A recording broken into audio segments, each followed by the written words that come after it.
We don't have our visual here.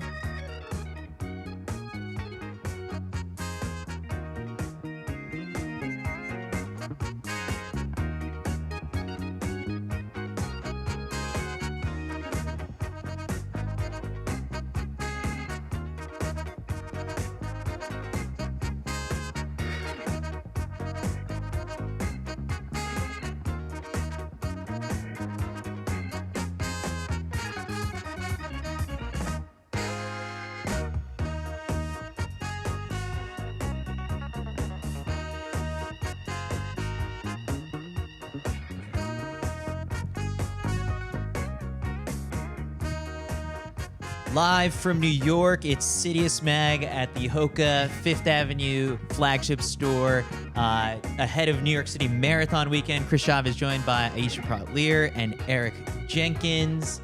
Guys, there is just so much excitement in the air ahead of Sunday's race. How are we feeling being back in New York? This is our second year doing this. Gang's back together in New York. Fired up.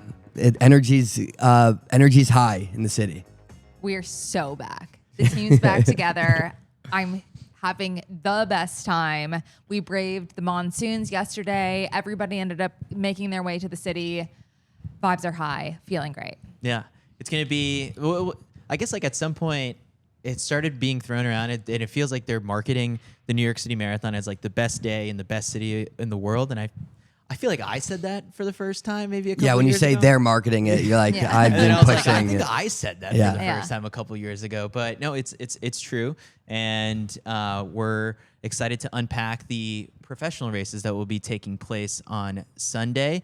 But before we get to that, let's tell the people how they can actually watch these races. They start at 8:35 a.m. Eastern Time with the pro women's field. Then the men will follow at 9:05 a.m. And then from there, the regular folks like us will get going at 9:10. Not actually us, but Not us. no, people who are racing on Sunday will go at 9:10 a.m. And you'll be able to watch it all on ESPN2 if you're in the tri-state area. But what we recommend is that you watch along with us. We'll be going live at 8 a.m. on the CITIUS Mag YouTube channel. We'll be giving you all of our reactions, live updates. We'll be hitting the splits that you won't get anywhere else. And we'll do our best to try and navigate all of the different streams that are out there and telling you guys what's happening when the big moves are made and all that. So let's get into it. Max prepared some great graphics for this one. So if you're listening to this in podcast form, you can also watch it on YouTube to get the full effect. We also have a course map to go over. Yeah, let's do it. Mac is cueing me in to do the course map first. So here's the course map presented by TCS, who whole 26.2 mile journey starts off in Staten Island, and you're going to be going over this. You're going to climb for mile 1 before you make your way into Brooklyn. That second mile is just, you're falling down that bridge, and then you navigate those first couple miles. There's actually 2 different routes before they merge together by mile 8 in Brooklyn. So some people get sent off in a different way than others. But then what I like to think of the New York City Marathon as is like, it's essentially like the Brooklyn half plus another half marathon elsewhere, because you are covering the first 13 or so miles throughout Brooklyn. This is my neighborhood right about now that I just moved to Greenpoint, and so that's McCarran Park. That's where a lot of my friends will be cheering. Mile 13.1, that's when you're going over the Pulaski Bridge into Queens. This is where you're still feeling great, and then at mile 15, you go over the Queensboro Bridge. That is the most painful part of the course. You're into Manhattan, you make your way up First Avenue, a million people cheering for you as you make your way north and into the Bronx. Once you cross over that Willis Avenue Bridge, you peek into the Bronx. They have some amazing cheer zones. Mile Style, who is partnered with Hoka, will have a cheer zone up in the Bronx. And then you're back into Manhattan. You're going through Harlem, up Fifth Avenue, alongside Central Park. It's actually uphill. And then you get into the park. There's rolling hills. You make your way down Central Park South. You make one last turn from Columbus Circle and toward the finish line. That was your rapid New York City Marathon course preview. Snaps for that, Chris. Beautiful job. The so what they have this year is like the incline and the elevation chart. I saw that. Like Very cool. the texture on the side of the marathon medal, which I think is like very, very cool. Wow. Yeah, so it's like you're like, why is this metal like all bumpy and stuff? It's like, no, actually that's like It's not Braille, it's the elevation. yeah. This is what my body went through. Exactly. Yeah. So you'll be able to remember it that way forever. Let's take a quick peek over at the weather for Sunday. I have it pulled up in front of me.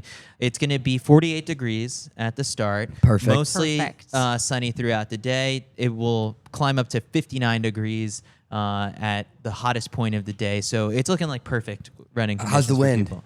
Let's see. I'm going to click right into Sunday and see what the wind says. Wind's light and variable, it says. Okay, so We pretty- don't get this pretty ideal perfect conditions, weather yeah. No. very Yeah. often for a major the marathon. best day in the best city on the planet. with the best weather. With the best weather. Nice. Yeah. It was right there for me, and I didn't take it. All right, so let's dive into the. Let's start with the women's elite race, and so to kick things off, we're going to go over a little bit of like the historical context around this one because they've assembled arguably the greatest women's field in history, and it's a field that is so strong that I think that they could threaten the course record. So the current course record is 2:22:31 by Margaret Okayo from 2003. It's a long-standing record. Pre-super shoes, Wow. pre like all the fueling advances that people have made, and there's, I believe, a $50,000 course record bonus. Very enticing, especially because we're coming off of a Boston Marathon that saw that course record go down with Sharon Lokedi and Helen O'Beary running 2:17, and then I think this is most enticing to someone like Sifan Hassan, who even her slowest career marathon, which was the Paris Olympics, was not as slow as this.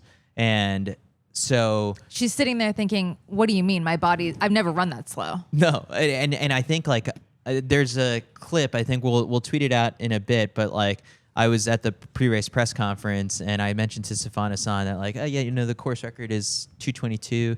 And then she was like kind of like confused. And then I was like, and there's a $50,000 bonus. And like, if you've heard Sifan, just like kind of the way she talks and carries herself, like you can tell that she's a little motivated by money sometimes. And so an extra $50K sounds awesome. But the average winning time from the last 4 years has been 2:24:28. And it's always been a super close race. The 4 previous years, the average time to second place has been 8 seconds, and many of Wow. these have been Super close.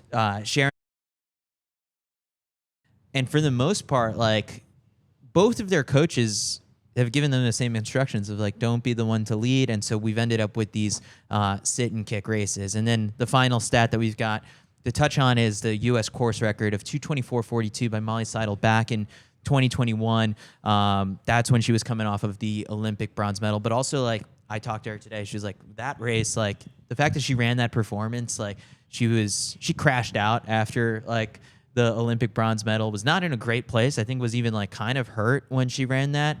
But Molly's back. I don't think that this is an expectation for her this weekend, but this could be, for the likes of You think it's under threat? Fiona O'Keefe, potentially. We'll touch on the Americans a little bit more as we go along in the show. But those are your key race stats to kick things off. But I guess, Aisha, your reaction to, I guess, when you saw this field put together and the start list. Originally, the start list had just Sharon and Helen, Yeah. who have been battling back and forth for a really long time. And sort of a late add to the field was Sifan Hassan. Yeah. And I'm sure that took the other two by surprise, having this sort of long-standing feud between Helen versus Sharon head to head to head. And now you inject someone who is the only woman to beat Sharon and Helen is Sifan Hassan. So now this is a race of 3 absolute giants. And I think it makes it really interesting, right? We've seen the Helen-Sharon duel play out several times, and it's not, and it's one person does not dominate that duel. No. But now we're seeing someone who hasn't run as slow as the course record, someone who kind of has a clean sweep Sharon Yeah. and Helen, I don't think they've beaten her in a marathon. No. They haven't. So- They've never beaten her. No. They've Wow. never beaten her. So this is a really, really, really exciting race up front. And I'm sure there is potentially maybe some team tactics in a way of my guess would be that Sharon and Helen will do everything in their power to keep Sifan from winning. You think Helen and Sharon are going to team up, work Against together Sifan. to Yeah, I do. Interesting. I do. I think that there's she's Goliath. Yeah. And we gotta Like, we it's gotta a beat bit her. of like the enemy of my enemy is my friend type of situation. Exactly. Yeah, Yeah. okay. Yeah. I can see it. I mean, that's the thing. It's like you do not want to leave this to be a sit and kick race when you'd be up against someone who has won an Olympic gold medal in the 5K, who still probably has really good track wheels. It just so happens that this has been the 1 year that Sifan Hassan has fully dedicated herself to the marathon. She was supposed to technically race the mile at the London Diamond Yeah. League, and I mean, if that tells you anything, it was like there was a sign in training that at some point, like for Coach Tim Roberry, was like she could still probably run like 4:14 or whatever, 4:16. Yeah, it's crazy. And then go off and run the Sydney Marathon. But the interesting part to Sifan is just that she's got 64 days since the Sydney Marathon, and the Sydney Marathon was a taxing one. She talked about it today in the pre-race press conference that like her legs were shot after that one. And like she wasn't even feeling great in the final couple miles of that race. So she's pretty scared for the New York City course because like she's just heard everyone just talk about it, like how challenging. But then again, it's like anytime Sifan Hassan has been like freaking out before a race, like we just see It's her, usually a like, good sign for it's her. a good sign. And then like by the time like the start gun goes off, she's just a killer at that point. Her transparency with her thoughts and who she is one of the most delightful things in the sport as a fan. She's crazy. She's crazy. It's like she says the craziest stuff. I remember before her debut, she was just train of thought of why am I doing this? Yeah, I'm so stupid. Why She's I'm just so trauma stupid. dumping out She's in the trauma press dumping at the press conference. conference. Yeah. Like this is a terrible idea. Why did I ever think this is a good idea? So yeah, it's not uncommon to hear Sifan having regrets for signing up for a race. Usually goes pretty well for her. Yeah. There's a 12-minute interview I think that we put up from the press conference this morning. I was just sitting there and I was just like listening the whole entire time. And she's like, if you really want to torture yourself, you sign up for Sydney and New York. Like that is just like, and she's just like rattling off like this free. She's never been media trained in her life, and it's a joy for us fans. But I think the problem with her is that you have to just try and devise. I don't know what kind of race plan kills her. Yeah, well, how do you devise a race plan if she's, one of the fastest overall in a Yes. strength race, but also has the best track wheels if it comes down to a sit and kick race? So it is one of these things where you kind of you run the best race strategy for you and hope that Sifan kind of has an off day, because how else on paper do you beat her? Right. How are you going to beat someone who 4 years ago was in the Olympic final in the 1500 meters? Like, lest we forget, her track chops are very recent. Yeah. And, you're running 2:13:44 as your personal best. You're Yeah. right on the money. How do you beat someone who has every tool in the toolbox? I think maybe it is just the course that will beat her. It's not necessarily, Helen or Sharon, what they can do. It's just they have the experience now. They know, they've gone through this race multiple times. And I'm kind of comparing Sifan Hassan taking on the New York City Marathon course to 2022 when Helen was debuting here, and she was the one coming in with all the hype and fanfare. And I feel like a lot of people looked at that field on paper and were like, I don't see a scenario where Helen doesn't win this thing. And then it's actually Sharon who, I think approached the race better and ended up winning the whole damn thing. And so there is an unpredictability to the New York City Marathon course that, it's, if you F around, you find out, right? And like, we'll see, if Sifan Hassan finds out the hard way of just like what makes this major so unpredictable. So as we look at just the international women start list, Sifan Hassan is firmly at the top with her 2:13 personal best. Sharon is second with that fresh 2:17 from Boston. Sheila Chepkarui is the defending champion, and I feel like she's often overlooked in the conversations going into this year, which is a good thing, I would say. If you're her, you kind of want to be under the radar. Helen Obiri finally gets like a personal best that gets her toward the top of these start lists. Usually she was like buried at the bottom with like a 2:22 or whatever. Former world champion Gadi Tom Gebrselassie is in this one, 2:18.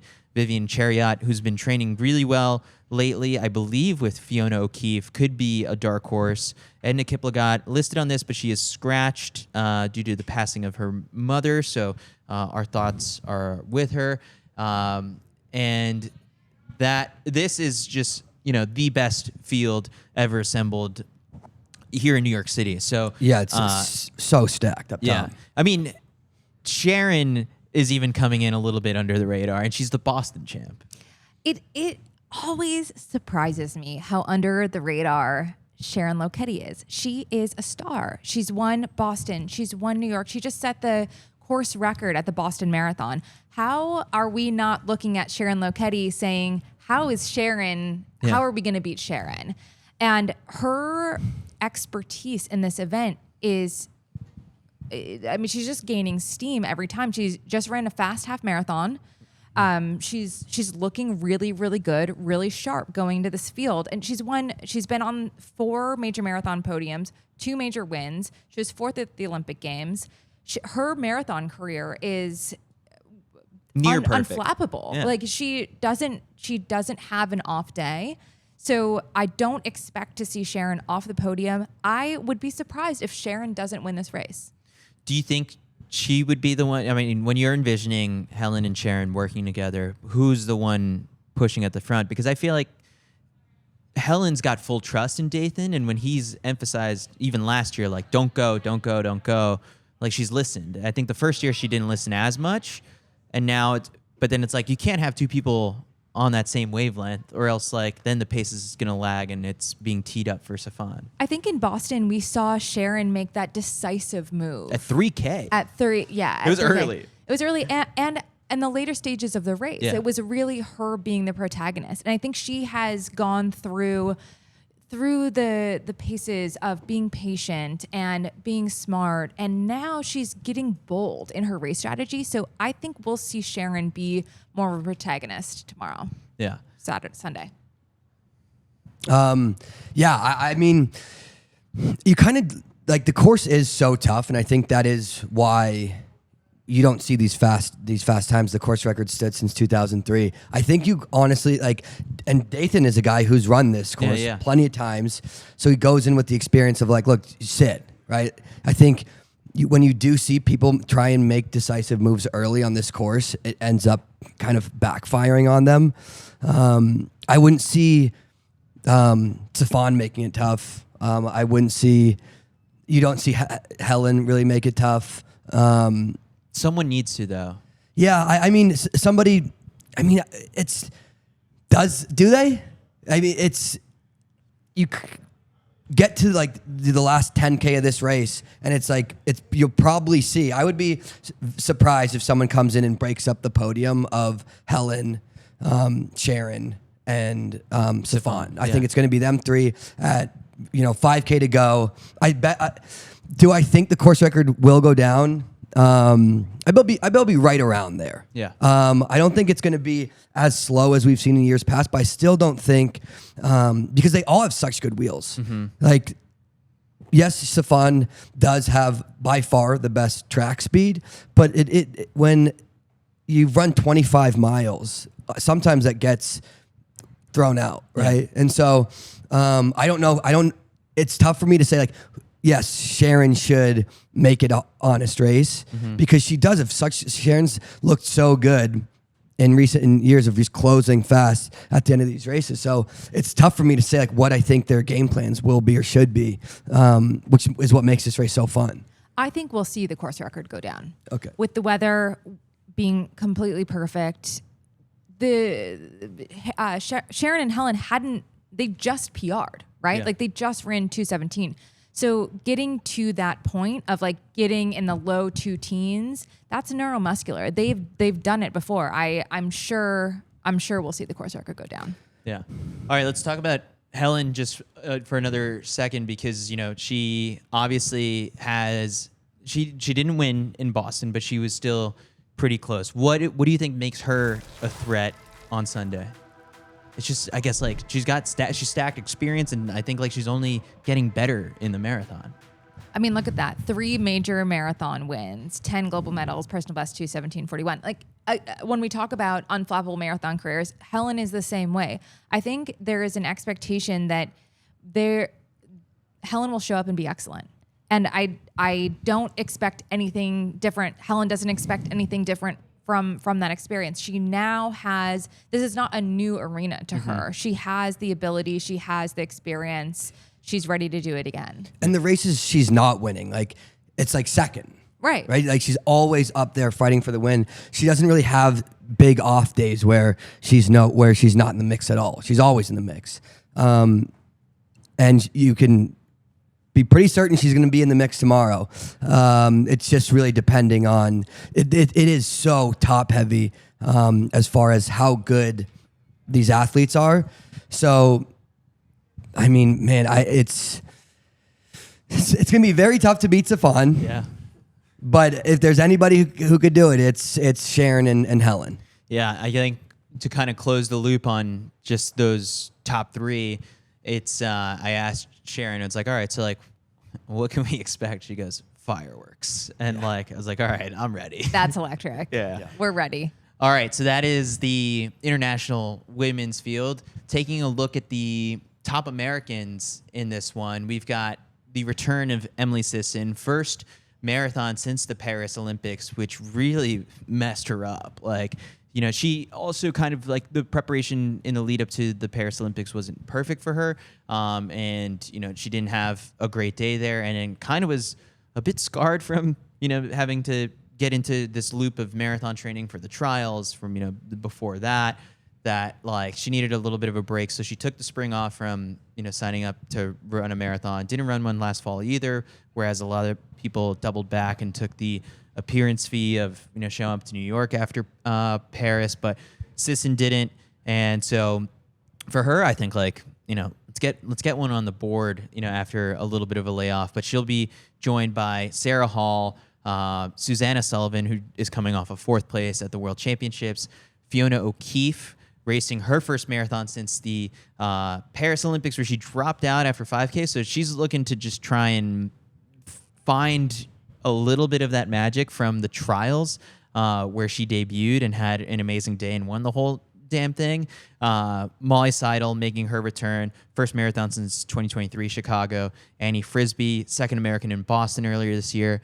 Kellen Taylor, a veteran on this course. And then we've got the debut of Amanda Vestry, who's shown quite a bit of road chops with her transition over to the half marathon. But Aisha, I guess, like where do you kind of measure like success for an Emily Sisson at this point in 2025? I think time away can be very, very valuable. She's moved to Ireland. Yeah. A lot has changed. I'm sure she has no expectation other than to have a solid day and put one on the board. Mm-hmm. But a solid day and putting one on the board for Emily Sisson is Most people's really good most day. people's great day, Yeah. right? She is an excellent marathoner. Three U.S. championship titles. She's been on the podium before. I mean, That should be a win. That should be a major marathon win. Major marathon win. Yeah. Losing Major to Ruth marathon Chepngetich. podium. Yeah. I mean, come on. Now that we've learned some new information. That should be a W. Yeah. Personal best 2:18. Emily, we don't want to put expectation on her, but I could see Emily being in the top 5. Yeah. I really can. If she has a good day, if she's feeling good, I'm sure she doesn't have an outcome goal. Emily Sisson is. You don't think so? No, I think Emily Sisson is a very smart, savvy, process-oriented marathoner. I'm sure there's something in the back of her mind that's like, this would be good. But from everything that she said publicly, this is getting back out there and finishing, having a great day, whatever. These are all successes. It's a lot. It's for a lot of these American stars. It's a getting back out there kind of race. Yeah, it really is. You know what I mean? That's I'm the through line. Molly Seidel, Emily Sisson, Fiona O'Keefe, like. Welcome back. Welcome back. Let's start building some momentum. Yeah. Good luck out there. Yeah. The only, you know how you go to these pre-race press conferences and everyone lies to your face and like they had best build in the world. The only Lies to your face, yeah. But the only thing is that I don't think, and here's where I'm hoping, you know, things take a turn and everything's great by Sunday. Emily Sisson's pre-race interview with me did not instill any confidence. Really? Well, she was also lying to your face. What about it? it? Yeah. She's been sick, I guess, like the last couple of Liar. weeks. Oh. And like, Which means she wasn't sick at all. in Chris's, because she's a liar. Yeah, but I think here's the thing. I think Emily's an honest one. Okay. And so she wasn't lying. Yeah. And she was like, yeah, the last couple of weeks have been disrupted by like sickness and illness. She's like, I've never been more, like I've been getting more sicker more frequently in this marathon build. And she's like, it's something I got to figure out after this race. But she's like, I'm hoping things get better by Sunday. And I was like, It's gosh. It's like 36 hours away. Yeah, maybe I take it Yeah. back. Yeah. Maybe I take my prediction But back. then she said, so I Top gotta, 5 would be, she's never been sicker, it sounds like.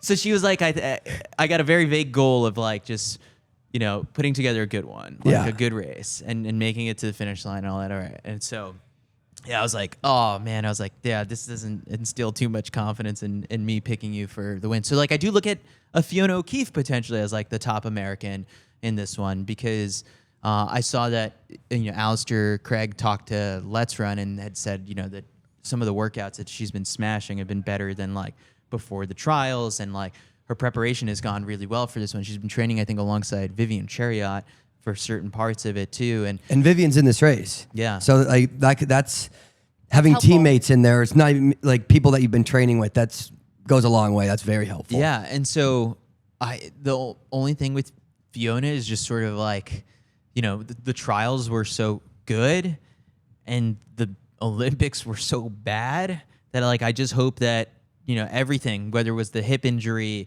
and whatever, like has gotten sorted out and she's in a healthy place going into this race and then is able to come off of it really well. Cause I guess like if she's so young and she's just fresh to this event, like you want to have that sustained success over the next Olympic cycle, which has already begun. Right. You don't want to have durability questions early in your marathon career. Yeah. So I think, you know, just kind of based off of, you know, where Sisson's sickness was at, I'm more inclined to pick Fiona O'Keefe. Okay, You well, think you're I'm gonna an go with optimist. Fiona O'Keefe? I'm gonna pick Emily Sisson. Yeah. For top American? For top American because sometimes when you're riding the edge and you have that little, you know, either minor injury or minor illness, it puts you into a really nice taper zone where maybe she's better off. Maybe she's better off letting the training absorb. I think she explicitly said the She's taper has fighting not- she's fighting for her life Yeah. in bed right now. All right. Well, just to Mix it contradict up. Chris, Yeah. I'm picking. You're I'm gonna gonna go- pick Emily. Yeah. I think I'm going to go Susanna Sullivan. Wow. I love that. Okay. Well, it's tough because, right, like all these athletes, yes, they're at their best. They are unbelievably talented and they've run so well, but it just hasn't been recently. And Susanna is coming off of fourth at Worlds in Tokyo and has a lot of momentum. And I think it's fun to mix it up, right? Obviously, Emily Sisson, when she's on and she's at her best, is, you know, not just one of the best Americans, but, you know, one of the best in the world. So it would be tough to beat. But now that I know she is sick as a dog, I'm going to go Susanna for a top American spot. All right. I like that. Even, I mean, because she's got an even shorter window than Stefana-san from Sydney to get ready for this race. Yeah, but We're in the super shoes era. Like, I feel like the whole like recovery from some of these marathons, like It seems less dramatic. yeah, but also it's like it's a bit of a different race for Susanna than it is for Stefan. in the sense where it's like, you know, I'm just shooting. She's shooting for top. Let's say she's goal is top American. I think who knows what that pack will look like, what that race will be at this. You know, where Safon is going to be fighting for the win. So I think it and yeah, maybe I picked wrong. Okay, but I said it. I'm sticking with it now. Susanna, top American. Right. We did check FanDuel earlier, and there are no odds. Oh, okay. Yeah. But if we could create our own. You know, okay. There's that new betting platform, Clashy or whatever it is. That Yeah, that does. But that's doing everything besides sports, right? They had their first. They're doing like They had their first thing that you could bet on in running was Diplo's 5K time last week. Diplo's Whoa. okay. So and he set the line at 24 minutes. Diplo set his line? Yeah, 24. And he ran 1940 something. I don't think you can set your own line. That doesn't seem That fair. doesn't seem fair. So he said at 24 minutes and he ran what? 1940 something. Okay, see, that's why you don't let Diplo set his lines. Okay? He told everyone he knows. This is why you let Vegas do what they do and set the lines. Yeah. Okay, because they would have had it perfectly at 20 minutes. Yeah, they would have done their research. Yeah. That's why there's so much money on Diplo's under for the 5K. And that's why, because he sandbagged the line and everybody smashed it. Yeah. You could bet on Diplo's 5K time. Did you bet? No, I didn't know it was a thing until I got there, and then I was told, I was like, oh yeah, he smashed the under, and I was like, what? And I was like, you were allowed to bet on one of these markets on his time, and I was like, that's insane. I was like, that him that's not 24 minutes. I guess I don't know what he was running at some of these other 5Ks, but this was a PR for him. But he was running in a Forrest Gump costume and still managed to crush it. Sub 20. That's Sub 20. huge. No easy feat, especially for Diplo. Yeah. But also, I gotta say, that we need more of the. Yeah, Chris, you were there. It was sick. What was it like? It was sick. The race is not a serious thing. Tell it to Diplo. Yeah. Or me. I mean, I finished 20th Wow. overall. Wow. Yeah, take great pride in that. What were your odds? Wait, what was the winning time of the Diplo 5K? 1640 something or 1650 something, and then the next person was 17, and then it was a bunch of people in the 18s, I think. And then I was 1859, and I managed to get 20th. But it was zigzagging. There's so many people. I guess the beauty of the event was that there were so many first timers, and cool. It's people getting into running is a nice thing to see, but also at the same time, I'm I know most of the 12,000 people that are here are probably here for the concert, but they still are putting their bodies through the 5K. I love it. Yeah, just it's a prerequisite. You want to come to the concert, you got to run. Yeah, and also just a Mark Ronson Diplo set at 10 a.m. is just a rare oddity that most people don't get. I don't stay up past. We're not going to make it to a Diplo concert. We got to go night. Yeah. Yeah. So it was a good time, but we're talking about fast races this Sunday. We digress. Yeah. We digress.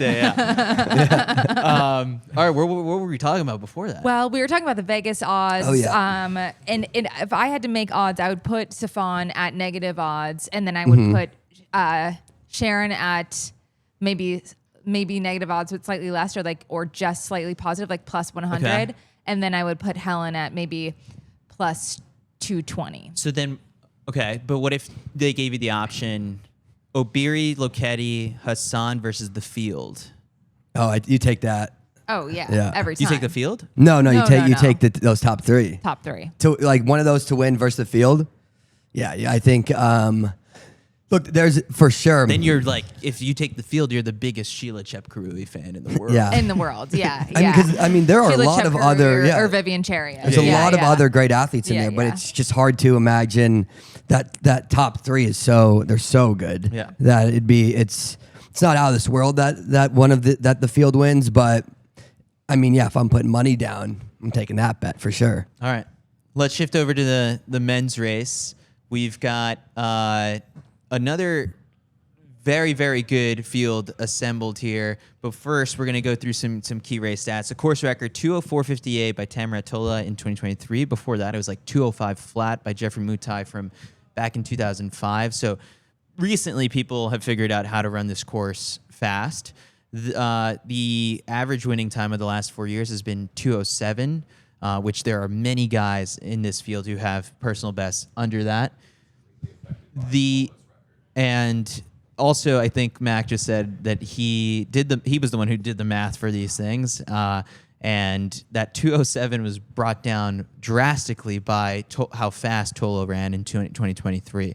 The average time to second place has been 45 seconds, but in many cases, like we've seen people, really together in that Central Park South, like turn into Central Park, and the U.S. course record is 2:09 flat by Connor Mantz just last year, the American record holder before he was the American record holder. But what does this tell you, I guess, about the kind of race that could play out on Sunday, Eric? I mean, do I see like that course record going down? No. 2:04 high on this course is incredible. That's super fast, and the way that Tola ran that, he really smashed it that day. But yeah, it's like often the guys are the ones who sit and kick. You see it in track races, but in New York, the last few women's races it's been a sit and kick race, and the guys have been a bit more strung out. Had some big scratches late in this race. It's not the same storyline as the women's race with where there's a super anticipated matchup like that. You got some absolute goats in this field with Eliud Kipchoge and Bekele, genuinely like two of the greatest athletes in the sport. Now, do I see? We're looking at this graphic and those PRs. Those days are gone, right? This is like putting like Joan Benoit Samuelson like on the elite start list if she was like also in the New York City Marathon. We had to look it up. How old is Kenenisa Bekele? 43 years old. Yeah. He won't stop doing this. He's getting paid. Yeah, he's getting paid. But it's Bekele was a late ad, right? He was, yeah. And he was the one who reached out to Roadrunners to enter this race, and I think that's a good sign. Yeah, because like in many cases, Bekele has been announced months in advance for like Berlin or a London, and then just shows up and he doesn't look like Bekele. And there's times when it's like you have your biggest doubts about like, does this guy still have it? And then boom, he'll pop off a 2:04, and you're like, oh, he's got more years ahead of him. Most of Bekele's races are not too far away from like a weekend at Bernie situation. Like he does not seem like he wants to be there, and it's like, all right, come on, man, like get out there, you got to go. But his willingness to be here is a really good sign. He wants to race. Yeah. You've just got Benson Kipruto dragging Bekele's dead body around New York City. I was like, wow, weekend at Bernie's is brutal. Jeez. I'm like, they're saying somebody looks bad, and then they're saying they look genuinely dead. I'm like, give the guy a break. He's trying his hardest. He's just had some tough years with injury. And but he's old. And he's old. He's 43 years old. He does tend to he has great days or he has pretty bad days. Yeah. Usually it doesn't have the in between. He finishes high up. He's either winning this race or he's not finishing the race. Yeah. Kipchoge's a little bit different, right? Yeah. I don't know what a good day for Kipchoge looks like. Yeah, I think an American is beating, will for sure. Multiple Americans I think multiple could be. Americans will be beating Kipchoge. This is like a goodbye tour. I feel like for Kipchoge, like he's going to all the races. He's kissing babies, shaking hands. Yeah, he's just such an icon of the sport. So he deserves his goodbye tour. But I don't know what a good day or a successful race on Sunday looks like for Kipchoge. Yeah, so you see it on the screen. There's like the career stats: 11 major wins, 7 global championship medals. His marathon PB is 1:59:40 from Unbelievable. like Yeah, the just breaking 2. The 1:59 challenge. Yeah, I'm like, so does that count as like? I think. You think that counts? His body Yes. covered the distance. Yeah. No, it does. It doesn't count. That counts as his official PR. I would say yes because But will they list it at? No, they don't On list World it. Athletics, No. no, no. they don't. But also, It's like you wouldn't say for the track. You wouldn't say But like what- your road mile is your mile. I did time. for a bit, and then I got shit from Kyle. Yeah. And Yeah, Yes, that Kyle is- gets yeah, it. Yeah, yeah, But Yeah. but I think that well, Well, what do you think no, Kipchoge says? I think it says 1:59:40. I'm like, respectful. He is When, the greatest. but when he signs things, he writes 1:59 on it. I Okay, get that. I I can get under- that. I Yeah, can yeah, understand yeah. if His you're body signing covered the things. distance. But also, I think World Athletics also doesn't list Boston performances as people's like PRs because it's not a record eligible record course. And so, eligible like, if you ran Boston, if Boston was Yeah. your only marathon and you And- ran 2:07 there, like, would I think that's okay. I think So- doing an official like the breaking 2 is a lot different than the Boston Marathon. but Yeah, the- like the does net- Faith Kipyegon say, what does Faith Kipyegon say her mile PB is? Is it from breaking 4 or is it? I think she probably says 4:06 as well, which is breaking I'm going to give 4. it to him. I couldn't do it. No, Yeah. I like the argument. It's just, I guess, legally and technically, his PR on the start list is 2:01:09. Okay, yeah. Right. But nobody likes naturally No. technically. So we're going to No. go with 1:59:40. Yeah. All right. So to discuss Kipchoge a little bit more, And Kipchoge's won 3 so he's won. He hasn't won. He's never won He's New York. never won New York, He's and he's never run New York. Yeah. This is his first time. Wow, this is Kipchoge's first in time running New York. New York. Yeah. So he's won London, he's won He's gonna hate this course. Berlin, and he's won Chicago, right? Yeah. Yes, he's yeah. So he's gonna hate this course. Before Boston, He's like, this is the exact opposite of breaking 2. Yeah. his whole I am not breaking thing through. was, I want to win all 6 world marathon majors. And when he was saying this, like in 2017, it was like, yeah, like I could see it happening. He was so dominant. He was Yeah. like the best in the world. I'd be like, there's no way he doesn't win all 6. Right. Then 2023, he gets exposed in Boston that he's like, he cannot run a hilly course. Yeah, he's not a hill guy. Also, for some reason in that race, like he went to the front and gunned it, which I was like, bold strategy. Like you are not great on hills. And so when I talked to Patrick Sang and his coach, I was like, what are you going to do that's different this time around? And apparently the way that they trained for this one is that they found an even tougher long run route in Kenya. They have one called the Boston, which is like really crazy. I think there's YouTube videos of it. And I like when I visited in 2023, I saw them running it and it was gnarly. And they're like, we found something that was even harder. And we did that multiple times. And they would do like testing on the guys to see like just how fatigued they were. It's like everyone's quads were shot, all this stuff. And then the guys that Kipchoge trains with who have gone on to run fall marathons, or summer marathons, and who have done the same hill training have fared better. But then again, like that doesn't necessarily correlate and mean that Kipchoge all of a sudden is like going to be really good at hills on Sunday. So barring some sort of big trajectory, I don't see him winning this thing. Like No, certainly not winning. That would be wild odds. yeah, It's not happening. Yeah, I wonder what Diplo would put Kipchoge's line at. apparently the two spoke this week. Kipchoge and Diplo? Yes. I And love, so Kipchoge, Diplo yeah. is now just bursting into the Into running running. scene. Yeah. Yeah. And yeah. they're- Diplo's they're- like, hey, I made a playlist for you for your marathon. Yeah. Kipchoge's getting hyped There, up. there might be some content coming out of that like in the next couple of days, but I've been made aware that I think Diplo and Kipchoge spoke.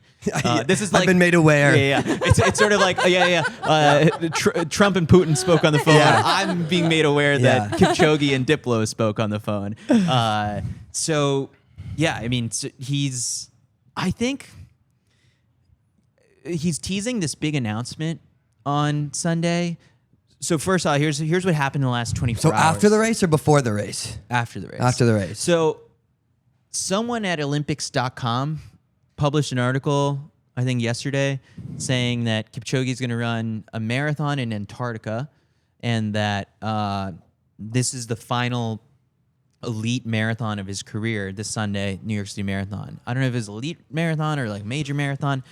And so then that article comes out yesterday, and then I think Jonathan Galt from Let's Run asked him today. He was like, hey, Olympics.com said this is the final elite marathon race of your career. Like, what's that about? Or like, can you confirm? And then like Kipchoge does his thing, and he just like, well, for this, he was just like, I'm going to make a huge announcement on Sunday after the race. So I just need you to like hold off and like just stand by. Like, that was what his answer was for John Galt. Yeah, he was like huge announcements coming on Sunday after the race. So just like hold on and wait, and didn't say what it was.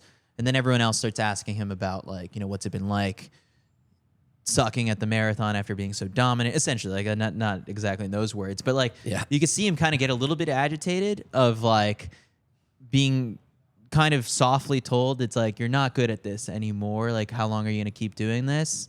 And I don't like, he's still running like 2:08 or something like that. Pretty damn good for very good. 42 is however old he is at this point. And he was just like, he's moving on to something next year that he's going to tease. So maybe I believe the Antarctica thing. Oh, you think that Antarctica is just fake news? No, I don't know. Like, I could see it. I could see it being true. Like, Kipchoge is going to run a marathon in Antarctica, and maybe he's going to run a marathon on all 7 continents. He'd still be missing like South America, I think Africa as well. I don't know. Ryan Hall did the 7 continents in seven days type thing.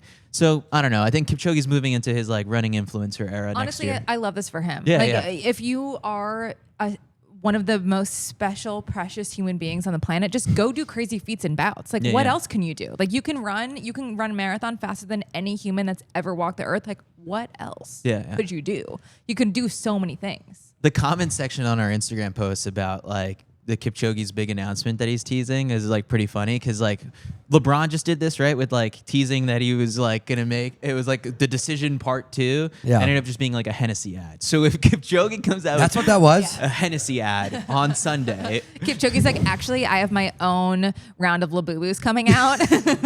No, this is also part of the Hennessy campaign. LeBron's team got to it. Yeah, he's like, Kipchoge's like, I want to be part of the Hennessy team. Think about the team around Nike that goes to Kipchoge and says, Antarctica, let's do that. And he's like, sounds cold.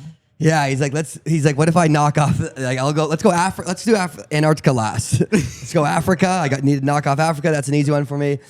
Antarctica sounds like a brutal trip. But I'm excited for whatever this announcement is come Sunday. Yeah. What would be the biggest letdown? We've done this before when we're like, a Hennessy would be the worst. This is like, it's the equivalent of the briefcase with Noah Lyles. It is. This is really giving briefcase. This is giving briefcase. All right, other players we've got in this one. We've got the defending champion, Abdi Nagaya, in this one. He's coming in with a personal best of 2:04:20 that he just set at the London Marathon. No one really goes back-to-back here in New York City. Geoffrey Kamworor, last guy, I think, 2017, 2018. But also, like, I mean, at that point, Geoffrey Kamworor was like one of the best in the world. Abdi, when I asked him just sort of like, what would make a successful day for you here? He's like, I'd really like to make the podium. And I was like, okay, how did this training block compare to last year? And he goes, last year was better. And so he's sick. He's like, I picked up something from Emily Sisson. Wow, people are really telling truth. Yeah, so maybe this might be the most truthful press conference, but he was like, last year was better. And I was like, okay.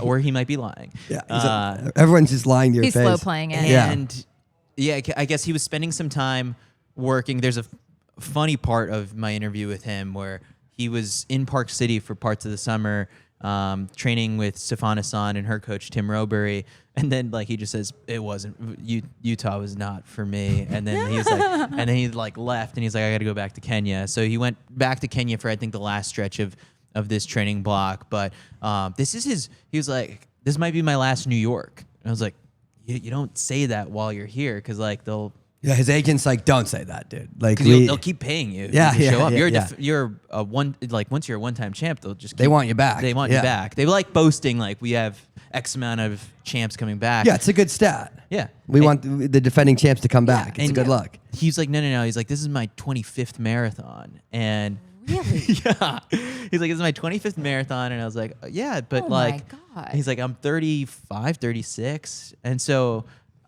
he was being more truthful about like, Yeah, wow. this might be toward the end. He said he's got a couple other majors that he wants to check off in the fall, so he's like, this might be my last New York. I was like, okay, Wow. go out with a bang, Abdi. Why not? Try and make the podium. But podium would be a good day for Abdi Nagaya. And then in a race like this, when we talk about previous champs, someone like an Albert Career can't be discounted. The guy won a couple years back. But when you watch these races, like you just look at it and it's like, that guy was built for the New York City Marathon course. Doesn't have like the flashiest of personal bests on paper, but he won here before, and it's like that experience stacks. He does well on like non-pace championship style races. So I look to him as a little bit of a dark horse. We haven't mentioned Benson Kipruto. Yeah. I mean, this He is a might guy. win the whole thing. Oh yeah, Yeah, I think that's he, my pick. I think he's my pick. We were trying to look because he's won 3 major. He's won 3 of He's the won majors. He's won Boston, Chicago, Tokyo. Yeah. Yeah, we were trying to say like who's the athlete who's won the most of the majors. Obviously, Kipchoge's won lots, but 11. he's only 4. won 3 of them. I'm pretty sure. He's won 11 times, but it's 4. He's won 4 of them. Chicago, 4. Tokyo, London, Berlin. Okay, so So okay. he shit the bed in Boston and then hasn't run this. He had a weekend in Bernie situation Yeah. in Boston, as people tend to do. Yeah. So he's won 4, and so put Benson same number of major wins if he gets the dub this weekend. That's a good catch. Didn't even realize that. Thank you. Yeah. I knew you'd like that one. Yeah. All right. So, I mean, you kind of like that. Someone is quietly going after like the original 6 major marathons. Yeah. So he'd be missing what? Chicago? He'd be missing. Oh, no, he'd won He's, Chicago. he's missing Berlin. He's missing London. Okay, those are really hard to win. Yeah, but I mean, he's won The hard Boston. ones. He's won the hard ones. Yeah. It's hard to win at Boston. Yeah. Hard to win here. Yeah. All right. So you're both picking Benson Kipruto. I'm gonna go with Yes. Benson. Yeah. Benson's our boy. I'm going to go. Can we pull up the start list again, Mac? See who I might be overlooking here. I'm going to go just off of nothing. Alexander Batiso. He was at the I didn't talk to him, but like If he did, he would have He just had some lied. aura. he would have Yeah. lied to me. Yeah. He won London 2 years ago, and then I think he beat Abdi in London this year. So I'm going to go off of that. I'm going to go Alexander Batiso off of just Vibes. general hunch and Yeah. vibes. Yeah. Okay. And now we shift our gears over to the Americans on the men's side because this one is the storyline in this one is the debut. A lot of debuts. Big multiple debuts. guys. Fastest American on paper is Bia Simbasa because he ran 2:06 in Valencia last December. Alex Mayer is a scratch.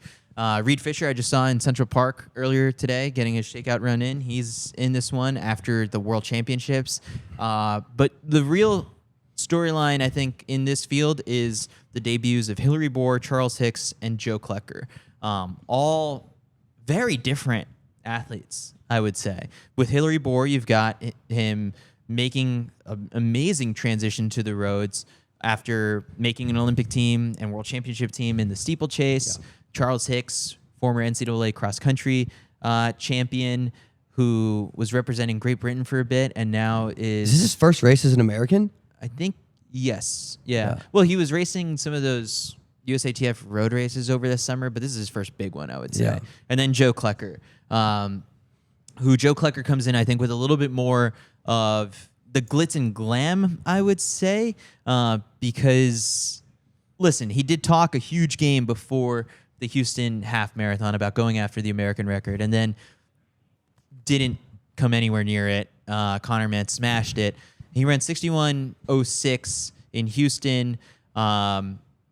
And there's just high expectations for someone like Joe, given the fact that he was a U.S. champion in the 10K. Yeah, he's just so many good accolades on the track that I think the road transition hasn't looked as smooth. Yeah. But again, he's so good. You never really know what he's capable of, and so this will be a big debut for him. And Hillary Bohr, who's again had a fantastic career on the track, not quite the times and stats of a guy like Klecker, but it's, I know you just talked to him, and it seems like he's got some, like, training's been going well, and this could be a really big day for him on Sunday. Yeah, so we look at the head-to-head stats: 1 U.S. title for Joe Klecker, 7 U.S. titles for Hillary Bohr, half marathon PBs. Joe Klecker 61:06, Hillary Bohr 59:55, 25K personal best, which is another recent one that I think they're both taking a lot of confidence from. Joe ran 1 hour, 12 minutes, and 32 seconds, and Hillary Bohr ran 1 hour, 12 minutes, and 53 seconds. Hillary is the one who I think could shock some people this weekend. Just coming off of this interview that we did, we'll have it up shortly and available for people to listen to in podcast form. He is just going to race, I think. And, like, I like that approach to, like, a debut. He's super fit. He was rattling off some of these workouts that were very impressive. And I'm just feeling really good about him. You think top American for Hillary Bohr? I think top American and potential podium. Like, oh, wow. I think third place is in the third cards. place, Hillary Bohr. I love that's a I think big, that's in the cards. Hillary's not the only American that's gone steeplechase to marathon. Sarah Hall. Oh, yeah. Sarah Hall was an American steepler for a really long time, transitioned to the marathon, has been on a podium at marathon majors. I think we could see the same thing with Hillary. I think there's an element of sort of leg resilience and hardness of the legs that's required for steeplechase training that sneakily translates really well to marathon. Yeah. So I think the one thing I brought up to Hillary, and I just asked this to Bia as well and to Joe, well, like, at some point in this race, the likes of a Benson Kipruto is going to throw in, like, a crazy surge. Like, that's just what Evans Chebet has done coming off of the Queensboro Bridge, and will try to, like, break the field, right, at 16 miles or whatever it is. And then that's when, the real racing is going to begin. If you are one of these top Americans, like, you're going to have to decide, do I cover that move, which is something that a Connor Mintz has done in the past. It's something that a Galen Rupp has done in the past. Very seasoned and experienced marathoners at that point in their careers when they do that. These guys are all super young, so they might be thinking, well, that's the race for the top 5. Like, we are going to just have to battle this out for top American honors. There's prize money for top American here. But I think what I got from all 3 of them was that Hillary Bohr is going to go with the lead group. If he's so let's say the Kipruto surge happens at 16 miles. Hillary Bohr goes with it. Yeah. Okay. Wow. He's like, I'll go. Bia, I think, is probably in a similar boat without saying it as, like, explicitly. Well, Bia's going to do what because Bia's not going to want Hillary Bohr to beat him. No. So it's like I could see Bia being like, no, I probably wouldn't go with a Kipruto move, but if he's seeing Hillary Bohr go with it, you can bet your ass Bia's going to be going with it too. And then there's Joe, who's got this already devised race plan, and, like, he is going to stick with it to as much as he can, because I think he just wants to get a good what is the race plan? Race the Americans. But then when I brought this scenario up to him, I was like, but what if Bia goes with, like, what if Bia races Kipruto? He's like, that's something I've thought about, and, like, my plan kind of has like a I don't know, like a pivot to be plan able B. to think about what I'm going to be able to do in that situation. I think he ends up letting him go. I mean, the moves, there's a reason why people don't cover the move, because it's so hard to do. Right. Like, you're at 16 miles in a very hilly course, and these moves that they make are absolutely like a brutal. 420 coming off the Queensboro Bridge. I mean, you wouldn't be able to cover that move. No. It's like I don't see, like, Klecker isn't covering a 420 mile at mile 16 by Kipruto. Yeah.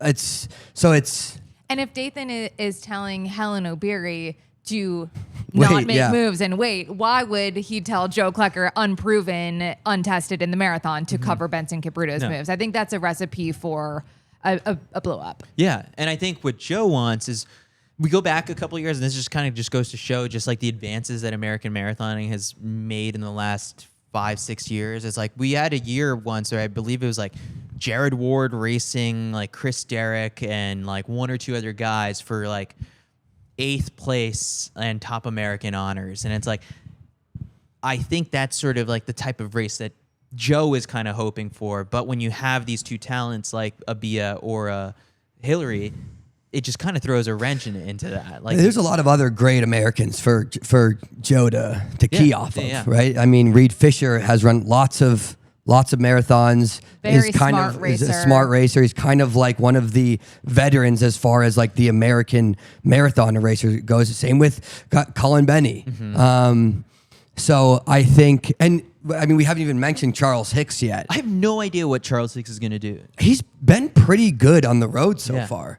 He beat, I think, a lot of these guys at Cherry Blossom. Yeah, no, he's run some really good road races, and he's somebody who could for sure sneak in there and run a lot better than we haven't really gassed him up yet. But he's someone who absolutely could have a big day. Yeah. It's also fascinating that he has chosen to. He's like, you know what? I've had it with like the British athletics like selection policy. Like, I'm going to run for America. Is that so? It was the decision to run for America was because of the UK selection process. Yeah. I think so. Just because it's like, no, I think like there's a rumor out there that like they're not going to take BU times anymore for like if you run the World Championship standard at BU for track, like they're cutting BU out. Will be like, no. I think they want more people to run their races out in Europe and stuff. I'm just rumor mongering. It's just the UK athletics. Just UK athletics. Yeah. People not in the US gotta say they don't like the BU track. No. Which it's a hack in the world athletic system. Yeah, like, it's kind of fair. It's like your PR at BU, you gotta run it somewhere else, but before we believe it. Hot take. Hot take. Really hot take. She's like, I'll give you the Ineos 159 challenge, but I will not give you. Yeah. That's actually crazy. You won't take BU times, but you will take the sub 2. Yeah. Look, we're all full of contradictions, and this is yours. Like, we have to confront our personal biases, and I'm doing it live. Did you ever race BU? Yeah, my PRs aren't from BU. Okay. Or your calm down. Are the fastest times you've ever run at BU? No. Oh, okay. No. It's an easier pill to swallow when that's not the case. Then. It's easier to throw stones. But yeah, no. So then I think Charles Hicks was just sort of like, I want it. Charles Hicks like, you're not going to take a BU time. See ya. I'm out. Dude. You know who will? America. America loves BU. Yeah. America loves BU. He's like, and therefore, I will try and run for America. Yeah. It's just more clear cut. What if actually the linchpin on his decision of what country to represent lies on the BU track? Could be. You heard it here first. Yeah. The UK's like, look, we got to make a tough decision. We might lose a lot of athletes over this where we're coming down on the BU decision. So Charles Hicks about to open the floodgates, and there's going to be more athletes crossing mass over. exodus. Yeah. They're like begging Josh Kerr and Jake Whiteman to stay.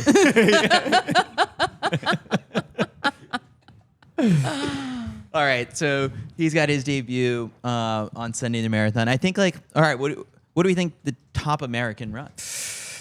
And who is it? Who is it? I mean, for me, it's down to Bia and Hillary Bohr. Do I think they come? So let's see. Connor Mance ran 209 here last year. 209 flat, right? Yeah. I don't think they get that. I could see them. I could see 209. My Diplo line will be 209.37. I love that. Actually, I like that. I think I'm gonna go Bia. I think Hillary will be. It's tough because a debut marathon, you don't know what to really expect, especially in New York. It's such a tough course. but yeah, it's a toss up for me. Honestly, I could go either way, but I think I'm going to go Bia for this one. I'll contradict you and go Hillary. Yeah. Because I think Bia has earned the right in his mind to go for it, but that presents risks, right? Like we've seen Conor Mantz have this situation where you're going with these moves, you're going with these moves, you're going with these moves, and you're kind of cracking until it hits. And I think we might see Bia kind of go through that trial by fire of like you covering think Bia is going to go with the move and then blow up a bit. A bit, yeah. And I think Hillary might play it a bit safer. There's not just one move made, right? Like there will be several moves. I think Hillary might be a little bit more conservative in the very, very later stages and surprise. I'm gonna go with Hillary as the top American. Just the way he also races on the roads is very suited for this, where and it's kind of, I think, like the Kenyan style of just throwing in fartleks and like really quick surges all throughout, then hitting the brakes. Like I could see him doing that. And I think that's what will be happening in the front end of the pack. And since he's accustomed to doing that himself in some of these U.S. championship races, like he'll just have more guys around him to key off of. And so I'm going to go Hillary as the top American. None of us picking Joe Klecker. Is it going to be safe for you to go back to Boulder and walk around? I think Joe would say this about himself too. Yeah. Like, I mean, I don't know. I think it's hard to bet against Abia, who's run 206. It's hard to bet against Hillary, who's run 59 minutes for half. I mean, I don't think it's not a knock. It's not a knock Joe. on Joe to say that he isn't as so far. And look, it's early in his road career maybe, but it's just not he's not as good on the roads as he was on the track. And sometimes it takes an adjustment. Exactly. And so it's not saying that he couldn't have a fantastic and successful career on the roads. It's just hasn't been as. I mean, this is a guy who was beating Grant Fisher for in 10K at the Olympic trials, right? Wasn't that where he beat? It's like, so yeah, when you do that, when you run that well, he's sub 13 guy, sub 27 guy, I believe. It's like that you have some expectations come along with that. Yeah. And you want those expectations. Like you've earned those expectations and the pressure to be put on you when you're that good. And he just isn't, the transition hasn't been as smooth as we've seen with a lot of the distance guys. But I think top American would be a huge day for him. And I just think it is. I mean, these guys are good. Yeah. Right? Like the game has changed a bit. Bia is a 206 guy. Hillary Bohr has run super well on the roads, and I think it would just take a huge day for him and those guys to kind of drop the ball a bit for Klecker to end up as the top American. Did you see this thing about Joe? I think it was on the Coffee Club, and I think he mentioned it on my podcast that he's taking 175 grams of carbs per hour. Wow, that's incredible. But he is a larger fella. We are looking at Abdi's stats of being 5'5", 119 pounds. Like that. Really? Yes. That is diminutive. Like he's like, we're just airing out. Yeah. He's like, great. I knew I should have kept my shoes on when I weighed in. Yeah. He's like, that's not right. He's like, the alpha flies at 2 inches. Yeah. He's like, I'm 5'7". He's like, where's Camille Herron when you need her? I need to change my Wikipedia. But that does the marathon is incredibly taxing on the body. And Klecker is a bigger dude. Look, this was something that the Americans go up against. We are not built like these Africans. Some are. Emily Sisson is. Yeah, no, I was just kind of talking about the guys. Talking about the guys. That's fair. Yeah. Not a lot of just different builds. Yeah. We're corn-fed, king-size McDonald's Americans. Lots of GMOs in our food. We are big boys compared to 5'5", 119-pound Abdi. So Klecker's got to carb up, baby. You got to fuel the body. You got to fuel the body. But it also shows, because I saw the clip where he was talking about that. They are very dialed in with these things. And it's like I think we've come so far in these things. It's like, oh yeah, the fueling's important. But like now you're realizing just how important it is. It's essential. It's it's one of the, it makes or breaks. And so it's not just randomly that Klecker's taking in whatever number you said, 1,500 carbs an hour. That's honestly impressive to have to be able to train your body to accept that. Oh yeah. I mean, Yeah, he was saying like, because I said, you went on like the podcast circuit like last week. You were on Coffee Club, my show, on the Tin Man podcast. And like, I saw that like you've gone viral for like how much you're going to be taking during these races. I was like, so in the last couple of days, like, have you gotten any sort of like feedback that it makes you want to like second guess or like change things? I'm sure like there's science folks out there who are just like, that's too much. Like that's going to backfire and all that stuff. Like, but he's done it in training that he's like, no, like it's worked. I'm going to test it out and try it on race day and we'll see what happens. But he did say he got some messages from other people being like, when I've tried that, like I've just thrown up. Like, and so we'll see.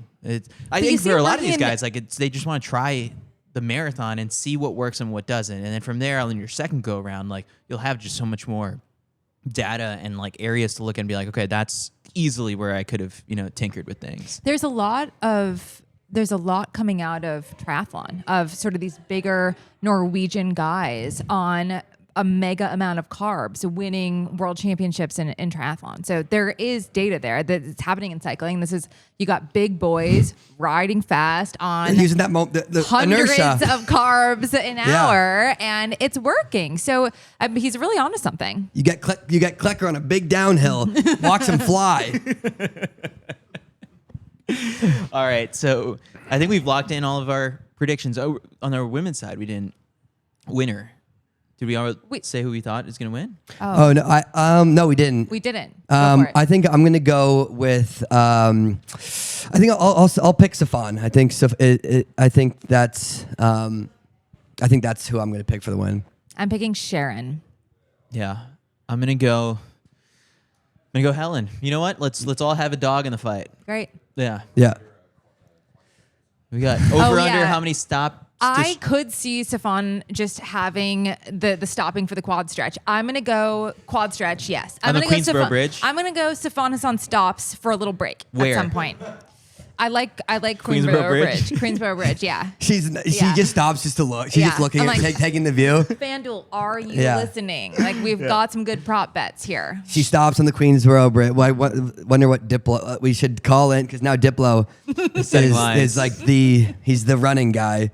I wonder who Diplo's got for his pick. They asked Sifan, is there anything you want to do in New York that is not running related? And she was like, yeah, I want to get a slice of pizza and eat it standing up. And like, I was like, I think she means like to fold, but I guess she's just seen people folding the slice standing outside of a pizzeria. She wants to do. She wants Iconic. the New York fold, and Iconic. These are easy things to do while you're here. They asked her, and there was a little girl. I think it was like New York Roadrunners, like brought in a little girl to like ask, 3 cute questions, and I think one of them was like, if you could have a fuel, like a station along the course with any sort of food, what would it be? And she goes, apples. And then she goes, actually, apple pie.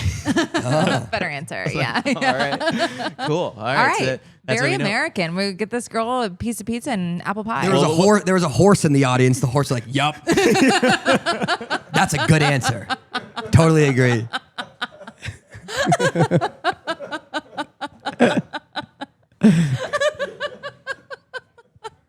I just want to be inside of your brain for one day.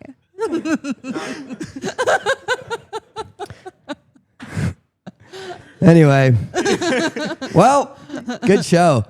Oh wait, what about the celebs? What celebs are running? Oh, this is always a celeb-studded run. This is A-list. Yeah. Absolutely no celebs ran Chicago. No, we tried to find someone. It was nobody. There's one person from Love Island. Celebrities running the New York City Marathon. It's behind a paywall on Runner's World. Let's find another link. Or there's actually a paywall remover I use. Oh wow! Don't tell the. Yeah. It worked. All right.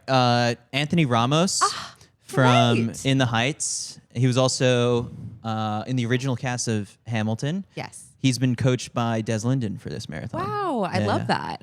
Ben Gibbard and Dave Depper. Is that from Death Cab for Cutie? Oh, Okay. loved them in high school. Sure.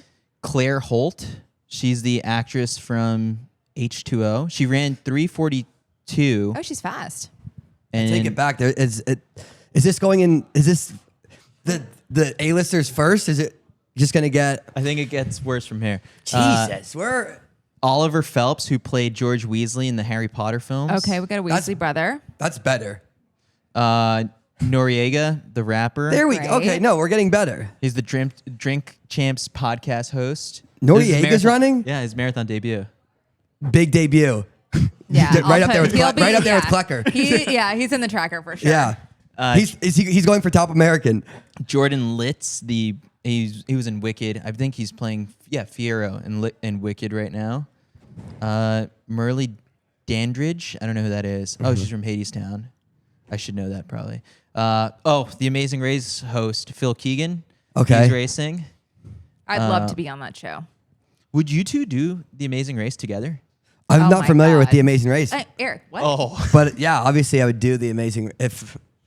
So this has been discussed. Like Emma Coburn and I will win the Amazing Race. Like if you had to put two people together, like we could definitely win the Amazing Race. have Like you ever applied? no, Okay. no.